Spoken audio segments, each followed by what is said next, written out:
Hello, hello, welcome to the Circle of Fame. Today is very exciting event because we officially launched the Circle of Fame as the World Expert Knowledge Library. And the vision is to invite experts who have big experience, have passion, and of course want to help people who are looking, searching for the knowledge which can help them in their life, in their business. That is why today event is very important, because we are starting a very big project, and our mission is to create the curated circle of high level experts, which which mission is really to serve people, serve the world, connect experts with each other, because they can also help each other within community, also help experts to be more visible, and share their knowledge with audience, which we also want to attract to this platform.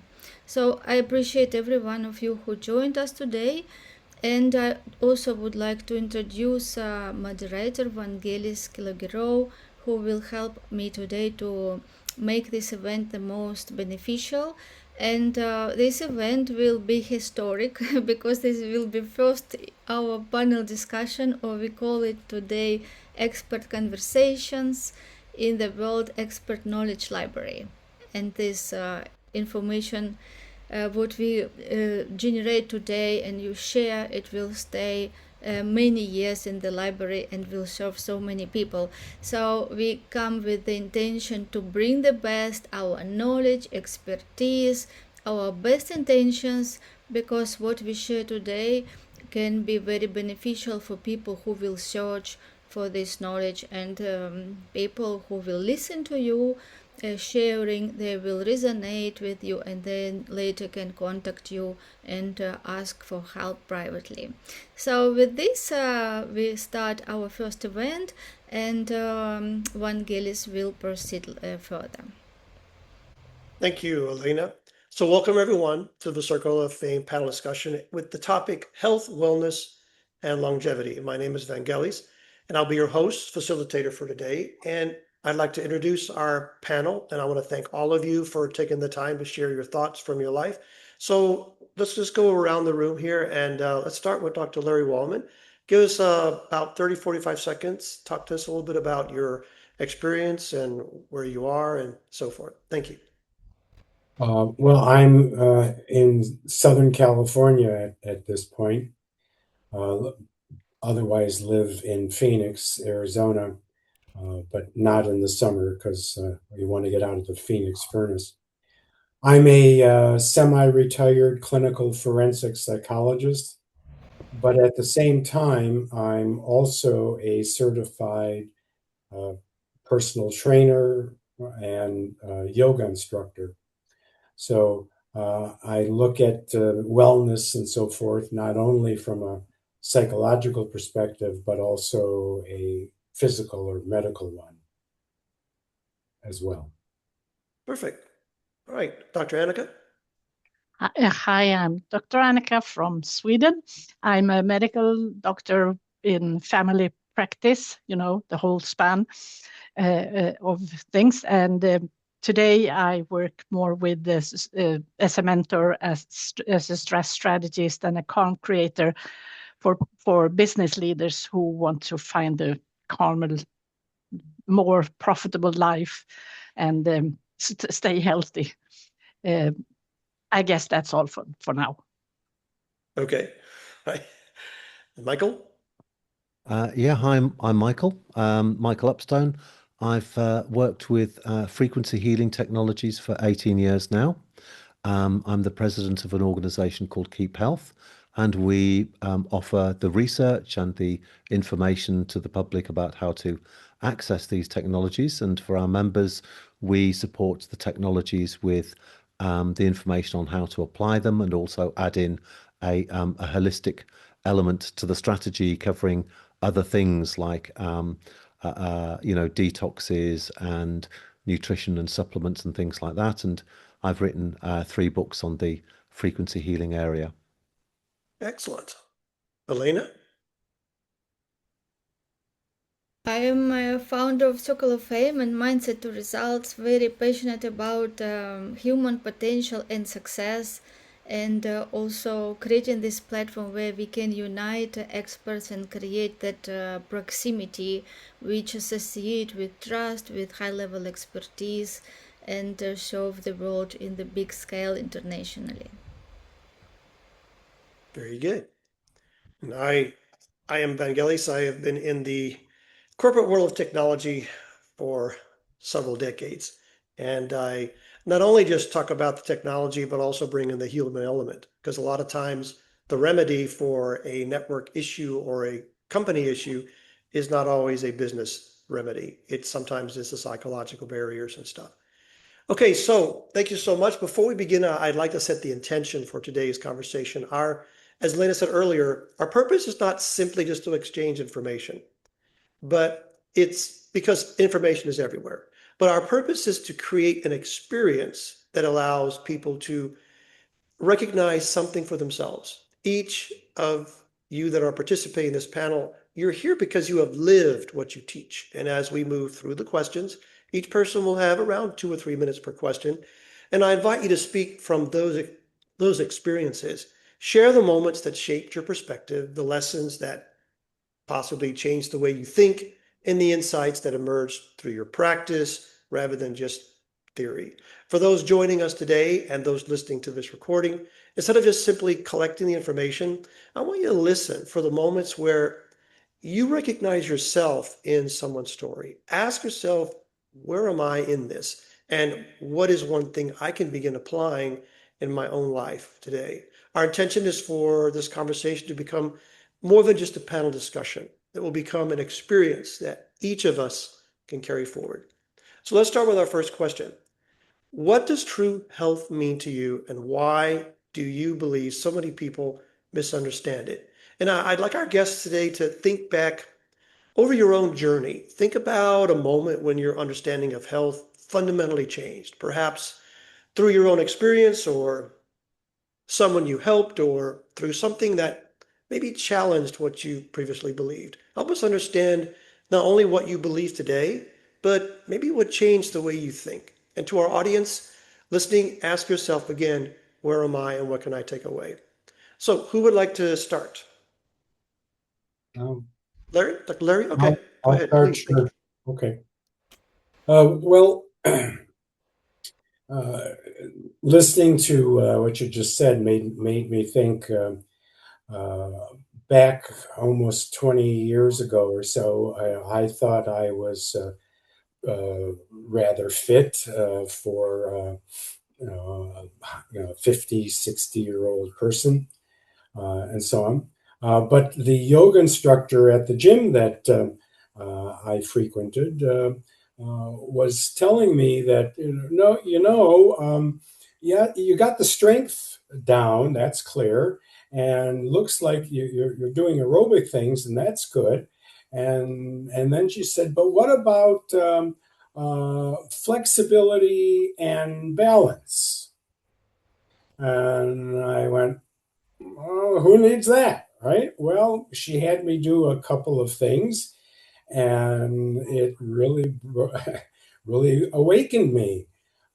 And I came to recognize that those are important things. In fact, I often refer to it as the 4 tiers of physical fitness, which are strength, of course, aerobics, but then flexibility. Particularly as a senior, I provide what I call yoga for seniors, and we look at things that seniors need to do, like being able to bend down and pick up a quarter off the ground, for example, or if you're playing canasta and a card drops off the table, to be able to reach down and pick it up instead of having to get down on your hands and knees and so to do that.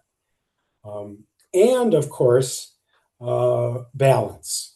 As I'm sure we're all aware, for too many seniors, the beginning of the end is a fall.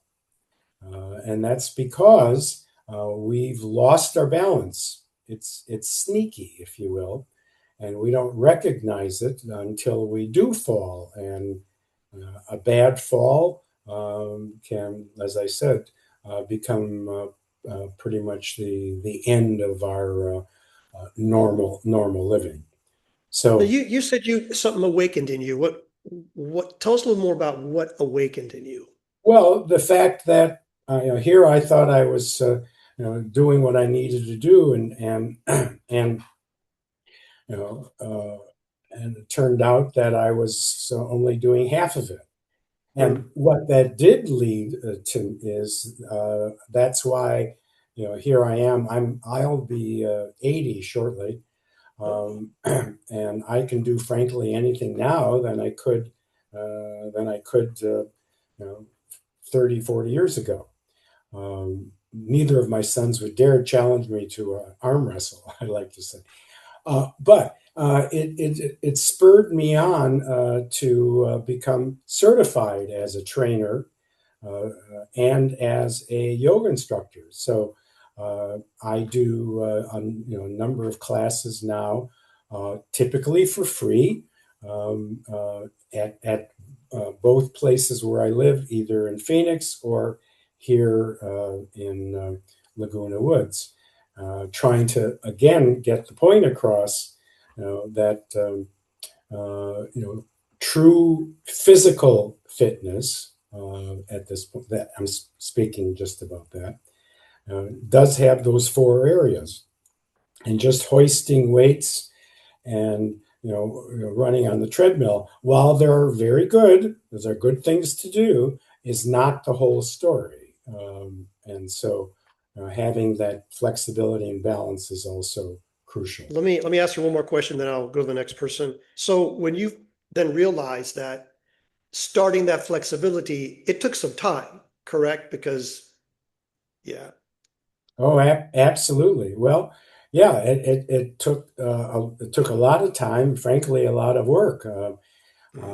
I had my yoga certification training, did that in 2023 and 24, and I'm the only male in the group, and I'm in my mid 70s and so forth, and it wasn't easy. I'm still not as flexible as I'd like to be, but I'm certainly way ahead of where I was before. Perfect. Who'd like to go next? Michael or Dr. Annika? I can go. Perfect. Absolutely. This true health, or whatever you would call it, I think that's a very vast and, in a sense, very complicated question, because it's not one thing in my belief. To me, it's the feeling of having a good life, like having a positive mind, tolerating the physical and the mental issues that we all have to some degree, because everyone has something, even if they say they don't. And feeling content and having friends, I think that's it. And what I think is that most people see true health as the lack of illness. Okay. But that's a very, what do you say, unspecific thing. And I have met so many patients and clients over the years that has having sometimes very hard issues. And they are happy and feel healthy in their own way, because you learn to live with what you got and you make the best out of that. That is what I call true health and true happiness of life. And so it's interesting you say that, because what is normal for someone else may be totally different. And what is normal anyway? A lot of times you'll hear someone say something, you'll say, I never had that, so that's not really normal. Do you find that, Dr. Annika? Absolutely. I mean, everyone has their own experience, and we have to be open and listen to what they say, because what people tell you, it's their truth. Yes. that is their truth, and you just have to accept that, and then you can kind of bounce it with your own beliefs, and you can agree or you cannot agree, but it's still what they have and what they think, and then you can discuss around the issue if you want. But I think one of the things you do very well is you open people's minds for things that they didn't even know were possible. Yeah, that's what I try to do. I try to help people to see outside the box, but still inside what's possible from a biological perspective, since I am a biological person in this world. That's fantastic. Michael. Yeah, I think both of the doctors have made the point that there's a concept of normality which is actually very grey, increasingly blurred at the very borders of what frequency technologies will achieve.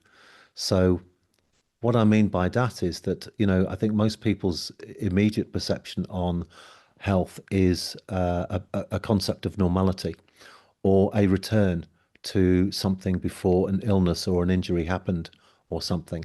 So when we're looking at, devices to help to achieve this, then we're talking in terms of energy healing. But there's another aspect of the technologies which are emerging in this area, which is the capacity for regeneration and rejuvenation.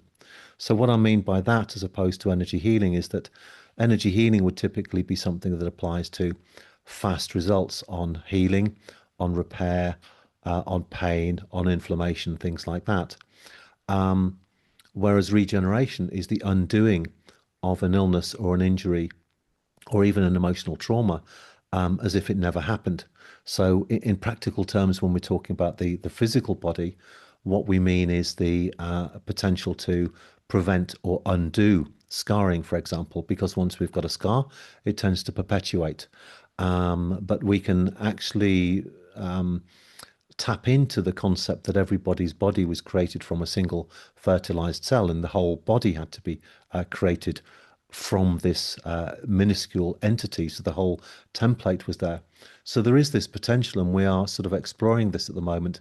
And then the other aspect of this is then the, so I think the next step after normal is the realization of potential. And the realization of potential really then, when it comes to things like sports, would be improved balance, quicker reaction times. And that relates to what Dr. Larry said about people falling over. So, if you're elderly, but you've got a more acute sense of balance and a quicker reaction, then of course you're less prone to fall over. And in fact, the response is going to be more elegant as well. It's going to require less energy if we pick it up early to return to balance. So when it comes to the technologies in the application of sport, just as an example, then what we can expect is improved balance, improved reaction times, quicker processing, more accuracy, resilience to stress, the ability to maintain focus when we get setbacks and things like that. But there's an even further sort of element to this. So that's really what's possible at the moment, with respect to us. But there's a very remarkable American association called the Institute for the Achievement of Human Potential, IAHP.org, which is dealing with advancement of human potential, which is dealing with extremely brain damaged babies and children typically, and ending up with results whereby those children are performing better than normal children going through the school system. And the rationale for that is that they've worked out these discrete stages of brain development. And as a result of that, then they've got 3-year-olds who are able to read fluently and play violins and things like that. So when I look at that, from my perspective at the age of 63 now, I've probably missed that window because this is all about the fact that the brain development is absolutely enormous, and the capacity to learn is enormous in year 1, and it gradually recedes a little bit down to year 6, and then it really falls off a cliff. So our capacity to tap into that information means maybe we can realize a much greater potential for our children and our grandchildren. So maybe we've missed that window, but nevertheless, I would say that the concept of health then needs to extend beyond the normal, if you like, to what is the full potential physically, emotionally, and even spiritually, if all of these Perfect. concepts are connected. Excellent. I saw we have Sora just joined us. Hello, Sora. Oh, hello. I'm happy to be here. At first I thought it was me, and then I worked it out. I sent Elena messages, but as usual, she's very prompt and efficient. So thank you, Elena, for sending me this new link to get in, and I'm happy to Perfect. be here. Well, why don't you give us about 30 seconds, introduce yourself, Sora, and then I'll have you answer our first question. Sure. So my name is Sora Vernikoff. I live in New York City. I'm a former educator. I'm also the author of the book, Eat What You Want, Stop When You Want, a no-diet weight loss program. I healed myself of compulsive overeating by creating a no-diet weight loss program where you actually can eat and stop. I'm presently working on my new book, which teaches you how to release any negative thought and immediately find that positive thought very quickly, by the way. So I'm all about mind regulation, mind management, and the subject of nutrition is interesting to me. Perfect. Excellent. Well, our first question is, what does true health mean to you, and why do you believe so many people misunderstand it? And the perspective is basically taking your experiences and allowing the people who are listening in to maybe identify with something that you're saying and be able to take away one of your ideas or experiences. So how about 2 or 3 minutes for the response? Well, I'm from Brooklyn originally, so I made things quick, but Okay. I will do the best I can. Look, I believe health is a choice. You know, when you're younger, you think you have the whole world in front of you in unlimited time, but the truth is we're all here for limited amounts of time. But I don't think that hits you until you get older, and and you have less in front of you than behind you. So I think that's a very profound way of looking at health. I mean, when I was in my 20s or 30s, I didn't think about my health. My parents passed away. My dad was over 100. My mom was 96. So I felt very blessed that I had them for this long a time. But I do believe health is a choice. And you can only take the horse to water. You can't make them drink. So I believe that the only time people really think about health is when they're on their knees because they have some kind of problem or condition that they have to grapple with. And all of a sudden, oh, health. So that's how I feel about health. I'm all about health. Health is balance. Health is academic knowledge and experiential knowledge. It's different for each person. But again, I think health is a tricky topic because I really don't think people give it enough credit. I really don't think people think it's as important as a lot of other things I think is important. So again, how do you help people shift that perspective like you're talking about? If they don't think about it in their 30s or 40s or whatever, yeah. what kind of thoughts do you give them to help them shift that idea? Well, that's an interesting question because they come to me when they're desperate, when they're on their knees, whether they're grappling with food, whether they're grappling with obsessive compulsive disorder. So they share the dark side with me. And as a former educator, as a coach for a long time, I only work with people that are ready to hear me. So we talk about I'm really not interested in people that are not ready to hear me because that's a waste of my time and I'm kind of picky. So if you come to me and you're troubled with your relationship with food or your relationship with this dark side of you that you think is really upsetting you, then I teach them my program, either my no diet weight loss program or my Think and Stop Yourself management program. And that allows them to walk into health in a comfortable way. So I'm an educator and I only work with people that are ready to be educated because otherwise you can talk health forever. Elena, do you want to take a minute and give us your thoughts? Yes, I very agree with everything what you other experts said, and especially what Laura said. because I think that when you are in your 20s, 30s, 40s, you feel like it is just, you take things for granted. You think that you have health and you will be always healthy. And most of time what I was thinking, just going to gym, I was thinking about my weight and about like how I look, right? I wanted to be fit. And that's all. But later I understood what means mental health problems, and for me it became real like I got it that when I was entrepreneur and starting business and also taking care of my family, I was like sacrificing myself because I was neglecting myself, and I thought that I can go for like long like that.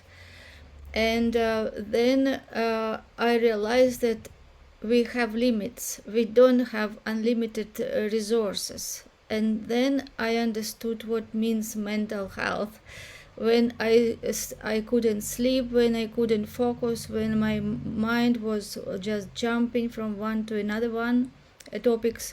Also when I started feeling irritated, when I started not hearing people what they say, like pretending that I'm listening to them but I didn't listen to them, or when they started asking me the same questions for many times. So this is like what I understood that health means. Like health means physical and mental health, right? And when people wake up and can enjoy life, not that wake up and feeling anxiety just because they wake up, and then stay all day with anxiety, and then not being able to sleep in the night. And so this is really from my experience, I understood that we shouldn't neglect ourselves, and we shouldn't think that it is okay. Like, okay, like I still can go as I'm going, and that is okay, I will take care of myself later. Because Right. when we find ourselves in that situation, it is difficult, really very difficult to return, right? Because it takes much more effort and necessary different things. So my what I want to resume this, that don't take it for granted. Just really take care of yourself, because according to this rule on the airplane, you have to put mask on yourself first in order to help other people with you. Perfect. Excellent. Let's go to the next question. So looking at today's world, what do you believe are the biggest challenges preventing people from living healthier and longer lives? And as you think about this question, I want you to move beyond just the simply identifying problems. I want you to reflect on the patterns you have observed through your own work. And what have people struggled with repeatedly? What have you seen? And what blind spots have you seen that many people just don't seem to recognize until later? So, who wants to go first on this one? Why not? Okay. All right, Dr. Larry. Um, well, again, as a psychologist, I certainly concur with what has been said currently, but we have to consider the mental piece as well, and I believe that what is interfering many times with health in general is that people are trying to do it alone. I mean, as a psychologist, of course, I saw in my almost 50-year career, I saw hundreds, if not thousands, of people, and helped them, of course, clarify their mental issues and what was going on. And of course, I congratulate those people for making that choice to see someone. But as I'm sure we all are aware, there's a real stigma about seeking mental health treatment. And so in the answer to your question, one of the concerns I think that is getting in the way is that people are not seeking the help they need. Now, I was preparing for this question, and so help me, it just came about. Last week, I was speaking with a friend of mine who's in his 60s, and we were talking, and I said, "When's the last time you had a physical?" And he said, "I'm healthy. What do I need a physical for?" He said, "Maybe in my 40s. So he hasn't, he says, "I'm not sick." So he hasn't seen a doctor in 40 years. Well, guess what? He went to finally, with my strong suggestion, saw my physician, as a matter of fact, had a complete physical, and went straight to the hospital and had 2 stents put in. Wow. He was on his way to a heart attack, and so on. Many people, my point is that many people are doing it alone. And no, there are many well-trained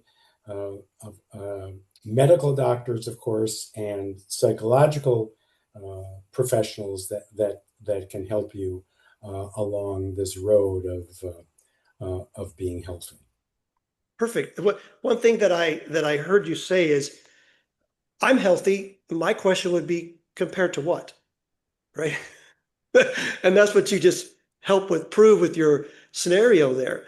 That person thought they were healthy, but compared to what they were aware of. Excellent. Right. Very good. Who wants to go next? I can do that. Oh, Okay, go Sora. ahead. No, go ahead. Sora, Shall I go go? ahead. Oh, okay. Well, I appreciate what Dr. Waldman said, but I have a different take on this. Based on the people that I've worked with, I find people to be non-committed. So if you come to me with a problem, like a weight problem, and I teach you this program I developed, which is a mind management technique, but you don't apply it, then you're making a choice, a conscious choice not to commit. So what I find about most people is they're not willing to do the work. They're not willing to take the steps to consistently commit, whether it's to a therapist, whether it's to a practice.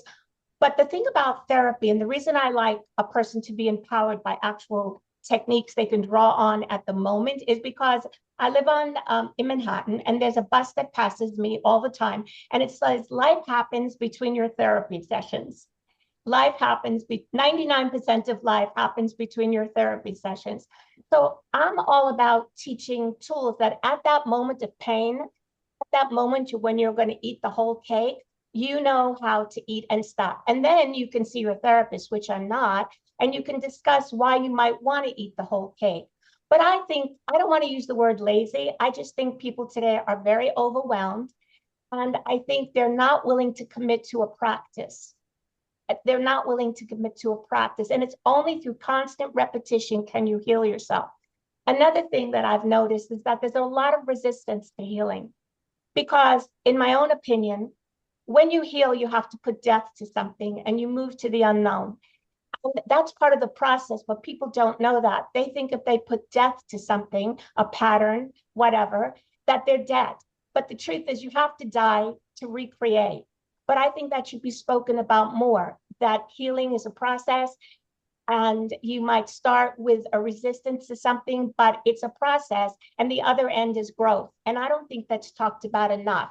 I think that would provide the person who needed help with a very hopeful, positive way of looking at any psychological process. Perfect. So, but I'm going to ask you something, Sora.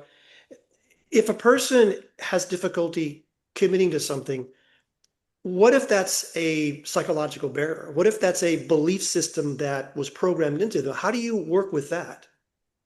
Well, I'm not a therapist. I'm an educator who developed her own program. So the way I feel about that in my life now is that if you're not ready to work with me after we've had our initial discussion, after you've taken a look at what I present, we're not right. You're not ready. And I so respect not being ready.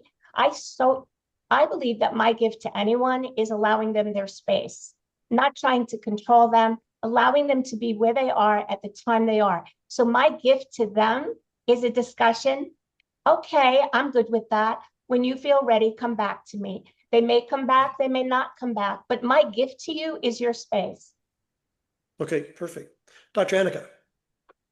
Okay, I totally agree on that with what Sora is saying, and that if you're not ready, you're not ready, and people have to do what they want to do. I can't force anyone, so that's how it is.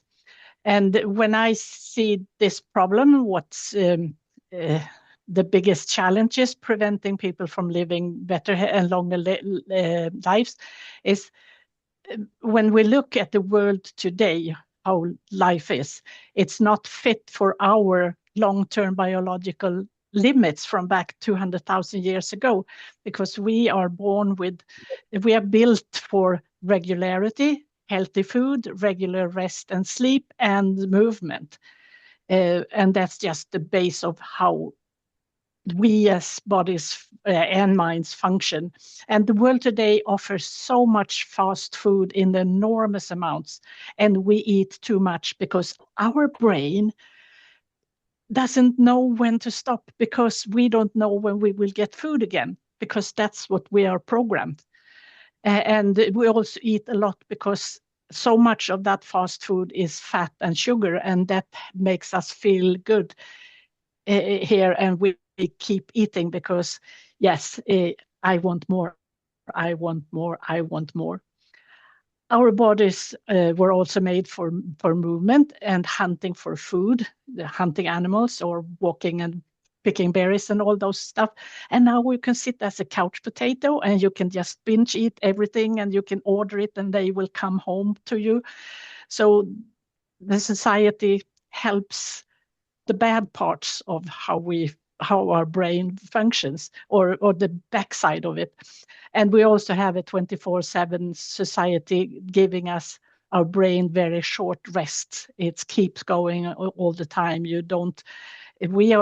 Our brains are meant to live like 12 hours of light and 12 hours of dark, and then we would rest.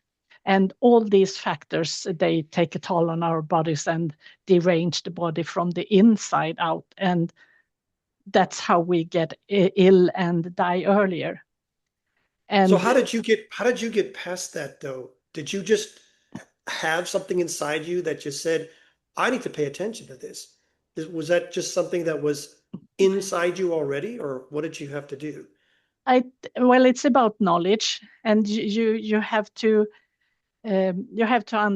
have some understanding of what these processes are, and then sometimes you need a helping hand, like a mentor or a coach, just like Sora saying, if I can help you to do these things, if you want to. If you don't want to, don't go this route with me, because it's you're taking my time and we're taking your money, and it's not worth it.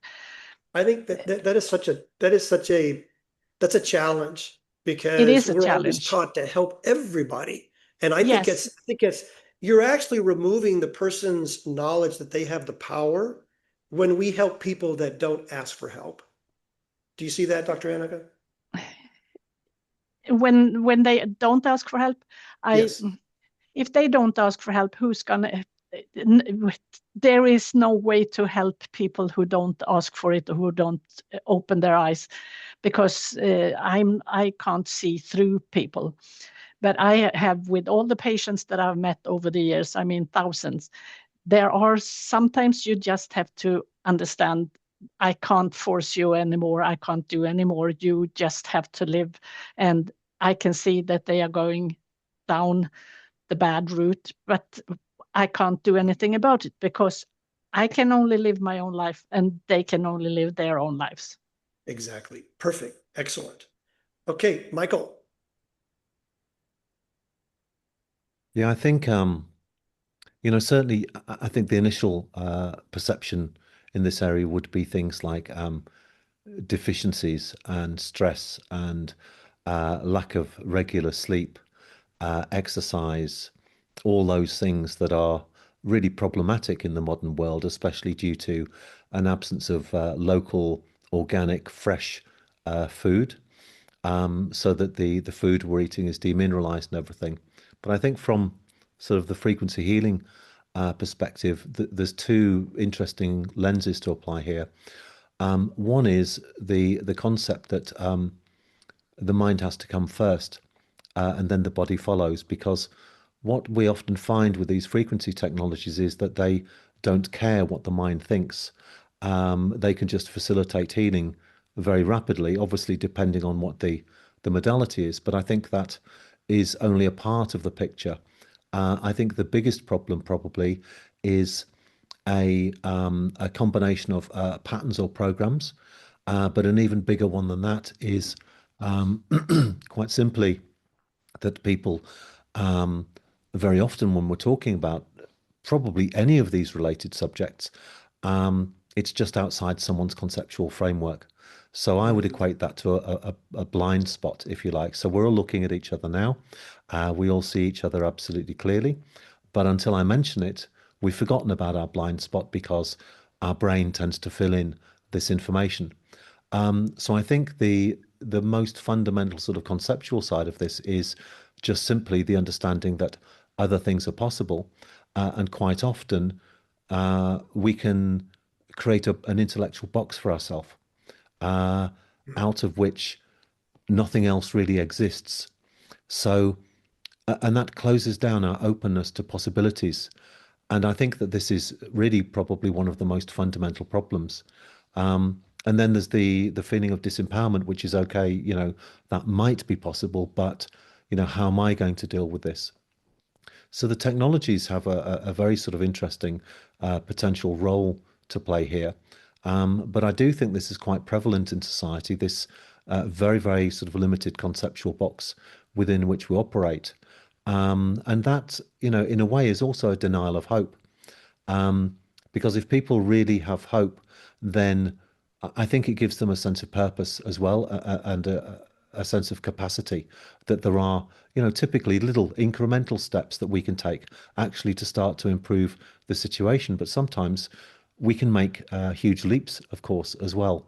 And this is where, the frequency-based technologies are especially interesting with their application to psychology.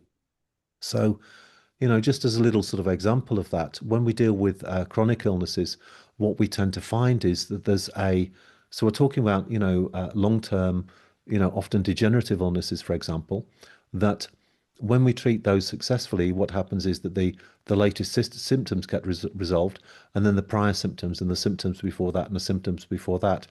And my observation is that this also works on an emotional level as well, so that the immediate sort of emotional problem gets dealt with, but that's not necessarily the resolution of the issue. There's a prior one and a prior one before that can also be supported by these technologies. But I do think that this conceptual box is the most problematic issue for most people. Perfect. So intellectual box that keeps us thinking this is what's really real, and then the blind spot, obviously it's called blind spot because you cannot see it. Yeah. Okay. And you don't want to see it. Yes, I also think that nowadays we have a very high speed of life, and people neglect themselves. They think about everything else and they don't think seriously about health. And it is a very common thing that people find it difficult to find even 5 minutes to sit still. Yes, because everything is so fast, and to sit 5 or 10 minutes still and thinking about nothing, it is a big challenge for most of people. So they have to train themselves just to sit and think about nothing, right? So our brain is overwhelmed, and our mind also is like a highway with so many cars, right? Like going, like let's say 7 lines, and cars go in different ways. And I think that this is very essential to find the time to be still and just to quiet your mind and be just in peace and let our nervous system rest. And people think that, oh, I cannot afford, I have so much to do. But if you don't do it now when you can, like later it can be much more difficult, right? And if people neglect their mental health and don't put time to meditate, to find peace, to regulate their nervous system, later it can affect effectiveness, productivity, relationship, and the price can be so high. And if it is neglected for a long time, it can be very harmful for health, physical and mental. Perfect.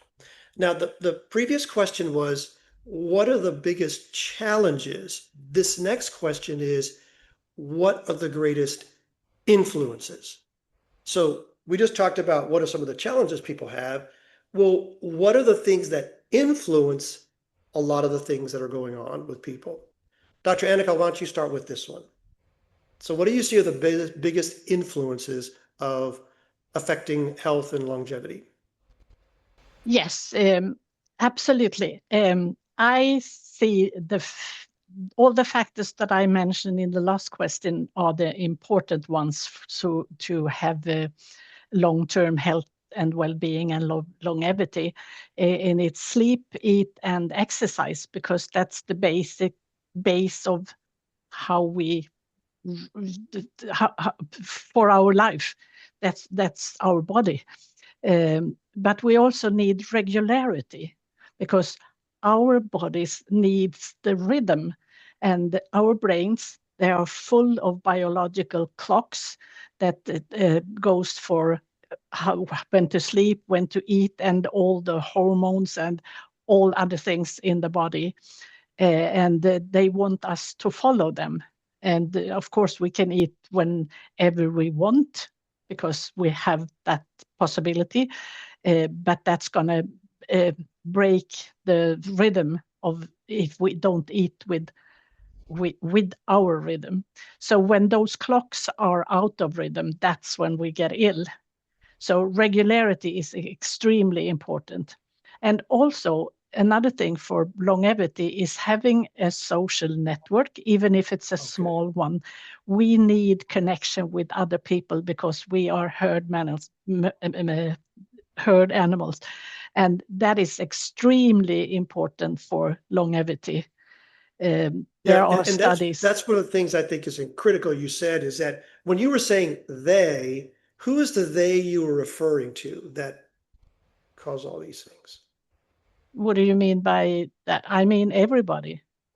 So we were talking about, you were saying these all the things that people are doing and doing this in the mental clocks and so forth, and you said they are wanting us to do these things. So who is influencing? The clocks wants us to do this. Okay. Your brain wants you to have it in a regular form. And if we don't do it in that regularity that the brain tells us to, then they get out of rhythm, and that's when we get unhealthy, because they are out of rhythm. They mess with the biological processes for how we function inside. Perfect. Okay, so those are the biggest influences that you see that are playing havoc with a lot of the things that we're doing. Yes, how we take care of our bodies, and if we do it as biology wants us to do it for the most of the time, and also to have friends. There are so many studies with on longevity where you can see that this part of having friends and being seen is extremely important for health. And that's part of the other side of what is influencing. So it's this circle of friends that is a big influence on what's happening inside us as well, Doctor, correct? Yeah. And of course, you need to have friends who are good for you, because you can also have friends, if you have 10 very negative friends who tells you all the bad things and puts you on the wrong side, you're going to be going out downwards. You want people who lift you up. Excellent. Yes, that's the influencers. Excellent. Sora. Oh, well, this is easy. I agree with everything that Dr. Sorensen said. I mean, she really said it really well. She presented it really well. What I'm going to do is take the other side. So how do you get to where Dr. Sorensen wants you to be? So just for the listeners, I really believe, even though this sounds really boring and I sound like a real educator, I think it's very important to get in alignment with yourself. I think it's very important to create a more than less disciplined day. So for example, myself, the first thing I do when I get up in the morning, regardless of anything, is I meditate, because I must connect with the higher power in order to set myself straight, because everything for me comes after that. Once I feel centered in prayer, then I proceed with other processes. Then I go through my day, and if I'm having a rough time, I always carry prayer in my pocketbook to recenter myself. And it's always the same prayer so that I have a base to come back to. Then I do my day, and I really have a sign in my bathroom. It says, every day is its own unique adventure. And I believe I'm a big believer in social network. I'm a big believer. I've been journaling forever. I'm a big believer in journaling, because the thing is, you're you, and that's it. And you've got to get to know who you are so you can find your best alignment. And you've got to get your sleep. So I have a regulated system for that as well. I try my best to be in bed by a certain time. I know I need downtime. And then I always do a gratitude journal. Before I go to bed, I always do at minimum 3 things that I'm grateful for that day, no matter how difficult the day. And another suggestion is, if you don't want to write gratitude, then just write resistance to gratitude tonight, because I think it's very important in life, not only to look at the pluses, but to also look at your resistance to whatever you're resistant to moving forward in. So then you can say to yourself, why am I resistant to thinking that I had gratitude today, that something good happened to me today? So I'm very big on looking at both sides of the coin. One, setting up a structured day as best as possible. And I agree with what Elena said about taking time for yourself. Even if you're on the train or the bus or sitting in traffic, you should have prayer or some kind of meditative words in your pocketbook so that you can recenter. I'm all about staying centered, but to stay centered, you have to know who you are. To know who you are, you have to see a therapist, journal, or do my programs. So No, I think that's beautiful. When I was in Cub Scouts, and when I was 8 years old, one of the exercises was keep a diary. I have kept a diary of every day since I was 8 years old. And at the beginning, it was just activities. Then it started being, what are my thoughts today? How am I thinking about stuff? So I think I get chills when people talk about that, because it's such an amazing way to get to know you. And I think, what Dr. Annika was talking about is the people that are around you. When you know yourself, you can tell if the people around you are contributing or draining. And I like the thing about the journaling. That's just perfect. Okay, Dr. may I, Larry, go ahead. oh, Go ahead. may I just say one more thing? Also, one of the things that I do in the evening with the gratitude is I do a brain dump, because this is my attitude. I put in my day. I did the best I could. If I've been aggravated, I actually write down, okay, person X aggravated me. What's the next step when I see person X? But if you're not, and I really have it planned, but if you're not in alignment with yourself, if you don't keep a journal, if you don't understand what your subconscious is telling you, that you're never going to understand unless you keep a journal or see a therapist or use a program, you're always going to feel stuck. And it's really a choice. It's really a choice. Thank you. Perfect. Dr. Larry, what are the greatest influences? Well, I've thought about that question. 2 things come to mind.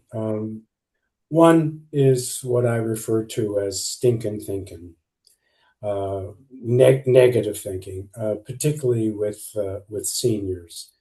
I've actually written 8 books, and my latest one is entitled Senior Sex, Insights into Senior Sexuality. And in doing a lot of interviews and so forth, I can't tell you how many times I'll be talking to someone and a senior, and they'll say, "Sex? What's that?" As if I'm 65, I'm 70 now. That's something that you don't do anymore, and so on. And the truth of it is actually, if when's the last time you've seen a movie or something like that where they actually portray two seniors, having a sexual encounter? That doesn't happen, and so on. It's supposed to happen. It should happen, but unfortunately, for a lot of seniors, it doesn't happen, and that the problem is they believe it, and so they don't think it should happen, and therefore, and then that generalizes. Why should I be exercising? Who am I going to impress? I do. What do I need muscles for now? I'm 75. Etc. That's one. The second piece is that we tend to think, even as adults and so on, like kids. When you ask a child, why didn't you do this? What do they say? I didn't feel like it. Okay? I didn't make my bed. Okay. Well, and for a child to say that and think that way, that's okay. But my response to that, and again, we've been talking about patients, clients who are reluctant to participate, is there's an old behavioral psychological maxim, and it goes like this: it is far easier to behave your way into a new feeling than to feel your way into a new behavior. And that's what a lot of people are trying to do. They don't do what people are suggesting because they don't feel like it. Well, sorry. My example, I'm in the gym at least 4 times a week, and I'll admit there are some mornings I get up and I don't feel quite like going to the gym. What do? I go anyhow. And when I'm on that bike and getting warmed up and so forth, how do I now feel about being there? Happy. So what did I do? I behaved my way into a new feeling rather than living according to this, I think, ill-gotten plan that I first have to feel like doing it before I do. And That's great. That's a real hindrance. People wonder, how can I just choose to change something? And sometimes in my family, that there would be an argument and somebody would knock on the door. Hey, how you doing? That's how quick we could change things. Right. You were just like knocked down, drag out, arguing, and all of a sudden you're happy and you're bringing out food. So yeah, excellent. Thank you, Dr. Larry. Michael. Yeah, I agree entirely. I think that the problem is that very often we're living in a program, and that is reflected, I think, with a lot of people in a preoccupation with sensate activities, actually turning off thinking to one respect or another, or having a very superficial level of thinking, or filling the brain with television or some kind of other noise effectively. And the problem is that really means that we don't have the chance to observe and reflect. And if we can't observe and reflect, then we lose perspective as well. And we lose sight of ourselves, in fact, in this process. I think, I was thinking the other day about, it was something about walking, actually. And I reflected on this because I basically, whenever I go to the shops, either walk or use my bike. But this was about walking. And I find that my best ideas and thoughts come when I'm walking, because I'm not, I guess the brain is not so preoccupied about when to turn and observing traffic and things like that. It's a much more sort of meditative kind of activity. So that ability to break the pattern, I think is a critical factor. So the inhibiting factors really then are this living in noise, getting plugged into the television, really not even thinking about that process and getting involved in, the news and everything else that's happening. And I think Larry's point was, well, several of you have made it now, terrific about we need to sort of interfere with this program effectively. And that's a difficult thing to do, but if we can do that, then we can get a much better perspective on life. We can center ourselves, we can observe, we can detach. We don't need to be jumping into programs which are running us very often on a sort of automated level, really, in terms of emotions and limits and things like that. But I do observe. So we become the interrupter. Yeah, and I think that people do tend to lose themselves also in sensate activities, which is about switching off certain aspects of the brain in terms of reflection as well. So our ability to live with silence and to live with space, to engage with nature, to engage with ourselves, to it's like when you've got children, you don't want to fill up their time all the time because you're squeezing the space for their creativity to grow and their imagination as well. So there is a great benefit, I think, in silence also. Perfect. Elena. Yes, what benefits to health, as I said before, to find time for yourself. Even if we have so many responsibilities, it is our main responsibility to take care of ourselves. So it is all about awareness and also understanding that nobody is here to save you. You have to take care of yourself, and yes, not thinking that you can just run on like for many years. Understand that everyone is fragile, and everyone nervous system has limits, so it is better to prevent instead of then deal with the difficult situations.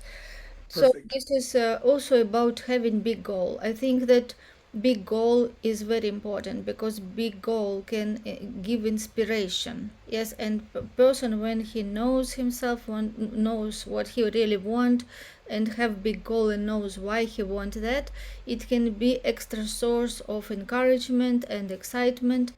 And of course, spending more time in nature, as Michael said, also like nature is important, and put in the diary like time for yourself, the same as we put in our diary different meetings and different tasks.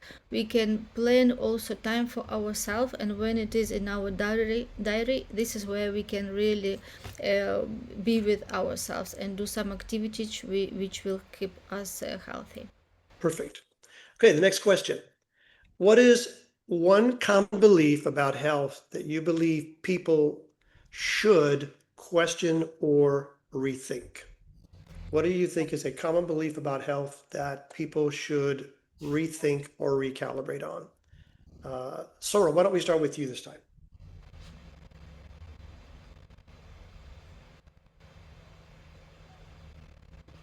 Well, you came to the right person because I think people ought to rethink dieting, because diets don't work. And I came up with a simple reason why. And then I came up with a program that lets you eat and stop. Because what I observed, I couldn't eat and stop. I used to diet, take off the weight, put it back on. And I didn't understand why. And one day I taught really tough kids in an inner city school. And one day I looked at them and I said, how come, Sora, these kids who walk, talk, and do all those other things listen to you, but food has no animate qualities? You can't stop thinking about it, and you cannot stop eating or thinking about food. So I got an idea that day to stop dieting and journal every intake. I was obsessive about it. I journaled every thought prior, during, and after every intake. But I got to see the problem. And I lost all my weight, which I've kept off for decades. And I was able to create a program to help people eat and stop. And it was the same way that I taught the kids who sat in front of me to learn how to self-regulate. So I taught myself how to self-regulate with food, just like I taught my kids how to self-regulate with themselves in my classroom. So basically, what was the problem that you saw? You said, I saw the problem. What was it? oh, well, it's interesting. In a way, it's what Dr. Sorensen said, in a way. But then I found the answer to managing what she said. So she said, and she's right, and it's in my book, it's the difference between the mindset of a person without a weight problem and the mindset of a person with a weight problem. A person without a weight problem doesn't think about, just thinks about food, can say no to it, can eat it, and eat and stop.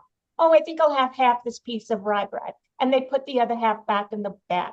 The person with a weight problem thinks more about food a day than a person without a weight problem. So this person cannot put his hand in a bag of Oreos and say, I'm just going to have 3 and put the bag away. Okay. So the thing that Dr. Sorensen said that I can so relate to is that the truth is anyone with a weight problem, according to my program, is starving to death. Now, the interesting thing is you don't think you're starving to death because you're eating all the time. But the truth is it's because you're eating all the time, nothing is enough. And that's why you can't eat and stop yourself. So I developed these 2 techniques that let you always identify how much is enough before you put the food in your mouth, so that in the act of bringing the food to your mouth to chew, you are able to eat and stop yourself. And you know what that does? It gives you huge power over the food. And it lets you consciously minimize the number of times a day you're going to think about food. Because once you see that you can always give yourself enough food and you're not starving to death, you're going to eat less. Yes. Now, out of desperation. Very good. Michael, what is a common belief about health that you believe people should question or rethink? Okay, I think most people or many people should have a better perspective on their relationship with their doctor, actually, and with the health system itself. So I'd like to bring nuance into this because I think it's, more and more people are swinging like a pendulum completely against doctors and conventional health and things like that. And I think that really lacks discernment. We need to recognize the great value in a lot of modern medicine. But at the same time, we have this issue of iatrogenesis and stacking of studies by big pharma and the education of doctors as well. And eminent people have spoken about this. It's not, my perspective really counts for nothing, but the editor-in-chief of the New England Medical Journal, Marcia Angel, and the editor-in-chief of the British Medical Journal have also, spoken about this issue as being a very significant problem. And I think that's another one of these potentially very dangerous sort of intellectual boxes that people end up in, because, when they're saying that, as many as half the medical studies may be, completely false, actually, then we've got a very significant problem in the medical system. And I'm seeing more and more people who are on, 6, 8, 10, 18 or 20 different drugs, and we know that they've never been tested together before. And I think that almost becomes like an addiction as well, where we should be consciously, very aware of the risks of things like that, and really seeking something which is more empowering, which is about learning about, diets and supplements and exercise and other things that we can do for ourselves. So I think that's quite a significant sort of limiting factor, and it's something that needs a degree of discernment in terms of observation, not to throw the baby out with the bathwater, because when you need it, there's absolutely nothing to beat modern trauma medicine, for example. Perfect. Dr. Annika. Yes, I actually have 2 common beliefs, things that are beliefs, and they are more on a general level. I think that one of the things that people believe that they should rethink is that they say, I'm so young, it doesn't matter, but it does. And the arrangement of our bodies start when we stop growing around in the 20s. I mean, some things start even earlier, but in general, you can say that if you start taking care of your health in a healthy way when you're 20, then you're going to have the best out of your life from that perspective.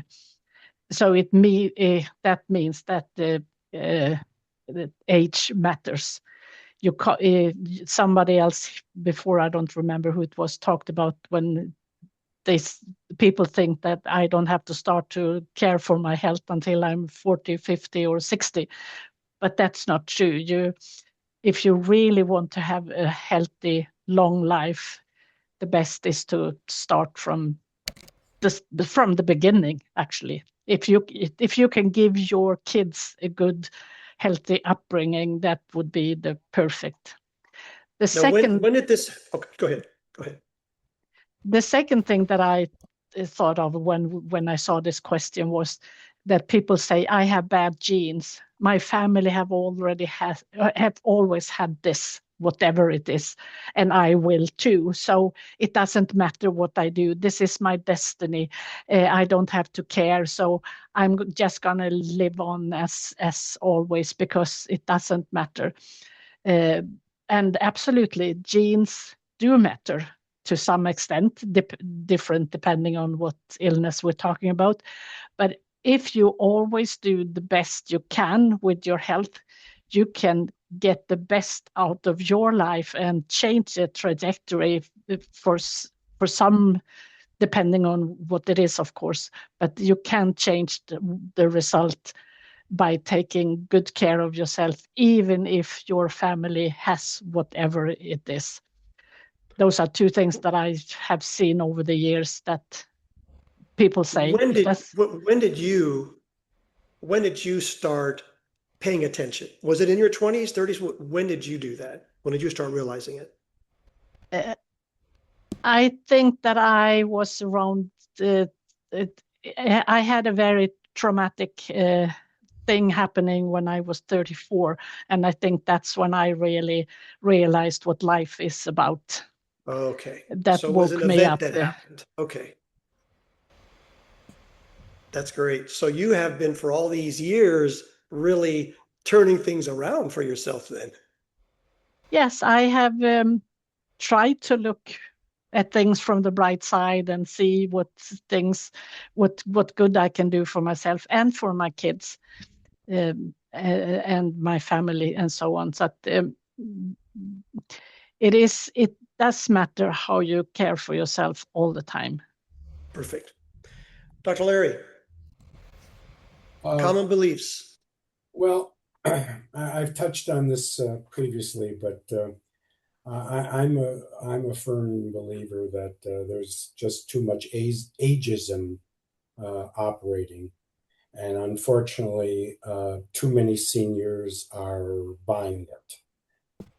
I can't tell you how many times I'm speaking with a fellow senior, and I say, I teach yoga on Wednesday and so forth, and it's for yoga for seniors. Why don't you, give it a try? And he goes, "What? I'm 70. Yoga? It's like I'm asking him to go to the moon, and so on. Or you want to come? I'm working out later this afternoon. You want to come? I'll show you how to use the machines and so forth. What are you talking about? Working out? Who works out? Who am I going to? Who am I trying to impress? And so on. And so it really becomes a vicious cycle. You get to this point where you start this negative thinking that why bother? And again, and as Dr. Annika suggested, my parents died when they're in their early 70s, so that's probably what'll happen to me too, and so on. So why bother? Might as well eat, drink, and be merry, and so on. So every year I have to wear another larger size in pants. So what? And things of that nature. And I think it's very unfortunate, and it doesn't have to happen. I think it's a very good point because, and many of you have already mentioned this, that all of us have our own unique path. I have relatives who drank and smoked and lived until they were almost 100. No problems. They were on a farm and stuff like that. And you can't compare yourself to anyone else because you don't have whatever that background is. So I think always do this for yourself. And Dr. Larry, you were saying, who am I doing it for? For me. Right. For me. Mhm. Not for anyone else, for me. Elena, why Right. don't you finish up this question for us? Yes, there are a lot of limiting beliefs. One, for example, is that I'm not a healthy person. So people uh, have that identity that they are not a healthy person, and that is why that if I'm not a healthy person, I just will eat whatever and let whatever happened. So this identity program, and people can of course change and be healthy. Or people can say I can't change because I've always been like that, right? Again, they just see themselves and they don't think that they can change. Or as Dr. Anika also said, that people believe that it is just their genes. Or another one can be that I'll be happy when I'm healthy, right? Like they identify that their happiness will be somewhere. Or they also can say that I am very busy to take care about this. Like I will take care of this later when I have less stress. So these all limiting beliefs just end up with people living not healthy lifestyle and neglect their well-being. Perfect. Okay, so the last question is just basically a wrap up. It's could you just in like 1 minute provide one meaningful change that people could incorporate today that would have an impact on their health and quality of life? So Michael, why don't you start with that? Just give us, I'll set the timer here for 1 minute. What would be an impactful thing that somebody could take away from this right now? I think the problem is that we're all so different, and we have our unique attributes, but the common themes are the mindless patterns that we enter into in our daily life. So if we can observe them, first of all, then I think that that is a vital initial step to us to being able to take action, which is I'm going to turn off the TV. I'm going to live in silence. I'm going to take a walk. I'm going to occupy my time in less sensate activities or drinking or something. And that's going to give me the opportunity to observe and break out of these programs. Beautiful. Perfect. Dr. Annika. If you should only focus on one thing, I suggest you focus on your sleep. Because caring for your sleep, making it regular and long enough, same time, same hours every day, even in the weekends, because the brain doesn't know what day it is. That will give you the energy to take care of all the other issues too, because this is a multi thing. There are so many things you can do, and they are different for everyone. But the totally first one is that you have to want to do it. If you don't want to do it, nothing is going to happen. Perfect. Excellent. Sora. This was a tough one because, but if I had to give one piece of advice, I would say journal. Journal till your hand falls off. Journal not to go back and read it, but to release the patterns in your mind that are disturbing you. Put on the paper. Why don't I like my mother? Start writing. And every day, put a few things down. Get in touch with your feelings. You buy a notebook, a pen. It's by your bedside. It's on your computer. I carry a little piece of paper every day where if I have a problem during the day, I make a note on the back and I try to work it out in journal fashion. I just believe that journaling is a cat's meow. It solves so many issues. It brings together everything. It's immediate, it's self-awareness, and it's long-term health. I just love it. Perfect. So we have sleep, we have journaling, and we have making ourselves be able to rest and stuff. Okay. So Dr. Larry. Move it or lose it. Okay. Move it or lose it. Yeah, if we're going to pick one thing, yes, become more active, whatever it is, walking, biking, get on a machine, and so on. There are, of course, many other things, but that's certainly a good step. And like I said, you may not feel like it, but once you start doing it, that's likely to change. I have experienced that myself. When I'm tired, actually, after I finish my exercise, now I'm actually energized. So perfect. Elena, one thing that people can take away. One thing is don't neglect yourself, and if you feel that you don't cope with your stress and anxiety, start feeling anxious, look for help. Don't think that it will heal itself. Look for help and try to do it as soon as possible, because later you put it off till later, it will be more difficult. So Beautiful. find everyday time for being with yourself. Sit still 10 minutes and it will help you to calm you down, and also will give you great ideas to be more productive. Perfect.